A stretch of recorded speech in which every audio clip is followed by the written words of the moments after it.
প্রথমে কয়েকজন ছিল, তারা এই প্ল্যানগুলো করে হচ্ছে যে বাইরের যে আল্ট্রাস কালচার আছে, যেমন ধরো ফার্স্ট এটা ওঠে 1970 ইটালি, ওখান থেকে এসি মিলান, ইন্টার মিলান, তারপর আস্তে আস্তে ইউরোপে আস্তে আস্তে ছড়িয়ে জার্মানি, ফ্রান্স।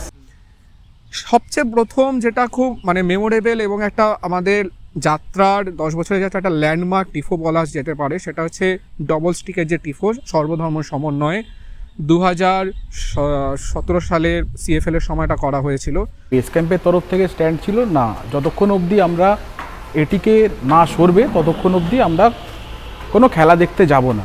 মোহনবাগানের সাথে এটিকে নামটা কোনো না কোনোভাবে একটা ছায়ার মতো থেকেই যায়, এটিকে মোহনবাগান হিসেবে। সেই জায়গা থেকেই হয়তো মোহনবাগানীদের মধ্যে কিছুটা অসন্তোষ এবং কিছুটা ক্ষোভ শুরু হতে থাকে কিছু ভাবে।